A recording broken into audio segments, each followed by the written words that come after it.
Hello students.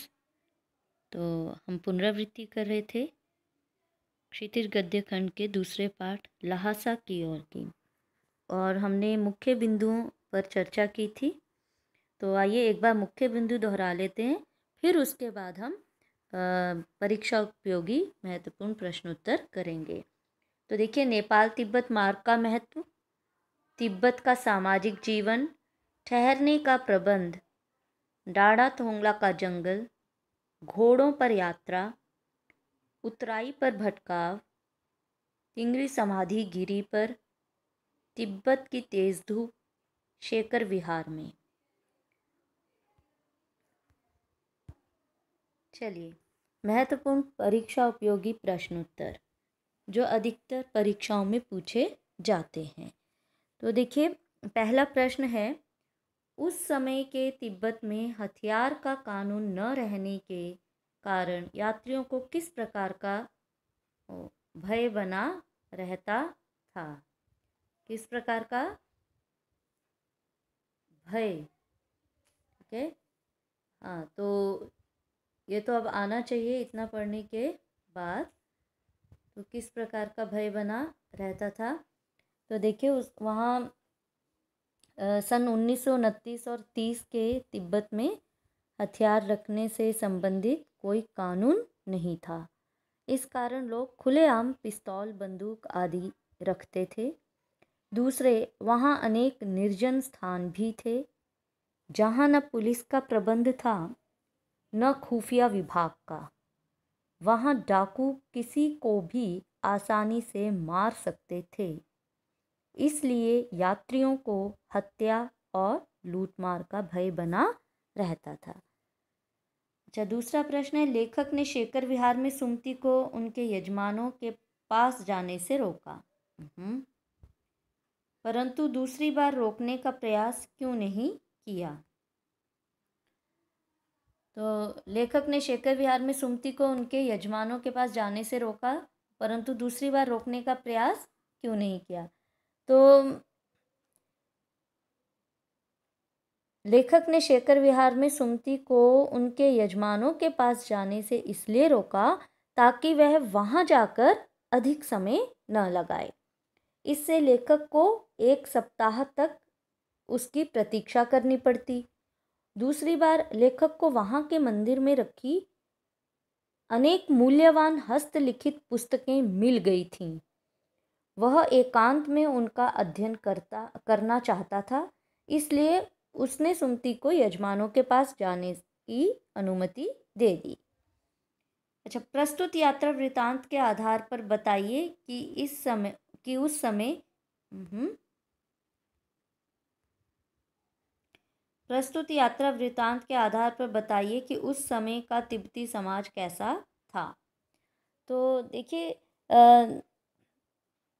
Tibet का तिंगरी प्रदेश विभिन्न जागीरों में विभक्त है। अधिकतर जागीरें विभिन्न मठों के अधीन हैं और जागीरों के मालिक खेती का प्रबंध स्वयं करवाते हैं और खेती करने के लिए उन्हें बेगार मजदूर मिल जाते हैं। सारे प्रबंध की देखभाल कोई भिक्षु करता है। वह भिक्षु जागीर के लोगों में राजा के समान सम्मान पाता है। तिब्बत के समाज में छुआछूत, जाति पाति आदि कुप्रथाएं नहीं हैं। कोई अपरिचित व्यक्ति भी किसी के घर में अंदर तक जा सकता है। वह अपनी झोली में से चाय की पत्ती देकर घर की महिलाओं से चाय बनवा सकता है। सास बहू कोई भी इसका बुरा नहीं मानती।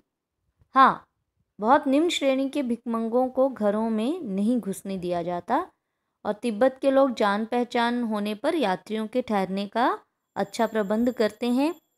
शाम के 6 बजे के बाद वे चंग पीकर मस्त हो जाते हैं।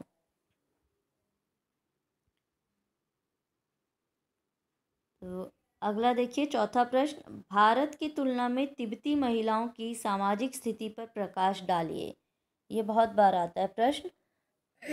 तो भारत की तुलना में तिब्बती महिलाओं की स्थिति अधिक सुरक्षित कही जा सकती है। ठीक है, भारत की तुलना में तिब्बती महिलाओं की स्थिति अधिक सुरक्षित कही जा सकती है, क्योंकि भारतीय महिलाएं पुरुषों से पर्दा करती हैं। वे किसी अपरिचित को अपने घर में घुसने की अनुमति नहीं देती। अच्छा, उनके घर के अंदर तक जाने का तो प्रश्न ही नहीं उठता। कारण यह है कि वे स्वयं को असुरक्षित अनुभव करती हैं। और तिब्बत की महिलाएं न तो पर्दा करती हैं और न किसी अपरिचित से भयभीत होती हैं, बल्कि वे सहज रूप से उन पर विश्वास करके उनका स्वागत ही करती हैं। लेखक को भिखमंगे का वेश बनाकर यात्रा क्यों करनी पड़ी? तो देखो, तिब्बत के पहाड़ों में लूटपाट और हत्या का भय बना रहता है। अधिकतर हत्याएं लूटपाट के इरादे से होती थीं। लेखक ने डाकुओं से सुरक्षित होने का यह उपाय किया। उसने भिखमंगे का वेश बनाया। जब भी कोई संदिग्ध आदमी सामने आता तो वह कुची कुची या दया दया एक पैसा कहकर भीख मांगने लगता और इस प्रकार उसने अपनी जान माल की सुरक्षा के लिए भिखमंगे का वेश अपनाया।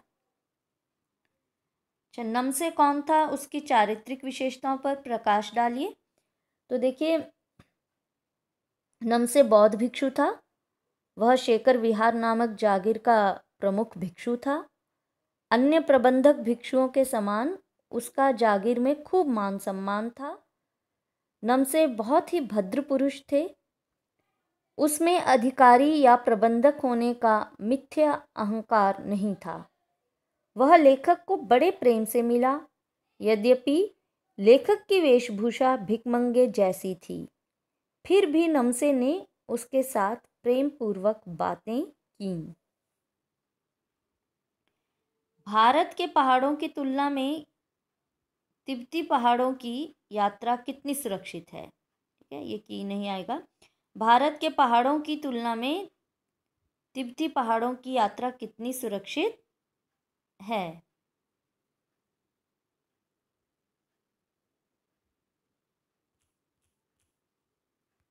चलिए, भारत के पहाड़ों की तुलना में तिब्बती पहाड़ों की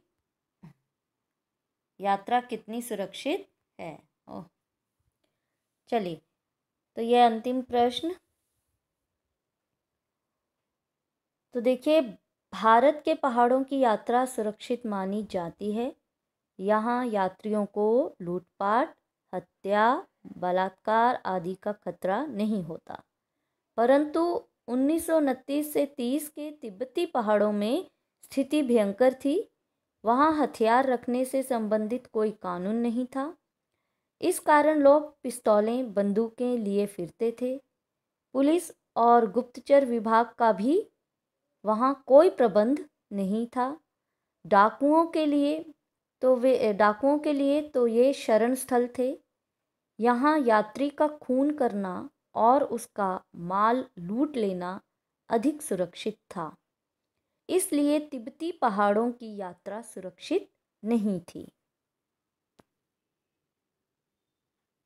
तो ये थे हमारे महत्वपूर्ण प्रश्न उत्तर। तो ये आप ध्यान से इनको पढ़ें, सुने, मुख्य बिंदुओं को याद रखें। पाठ स्वतः ही याद हो जाएगा। अभ्यास करेंगे, बार बार अभ्यास की आवश्यकता है। चलिए, okay, bye and thank you.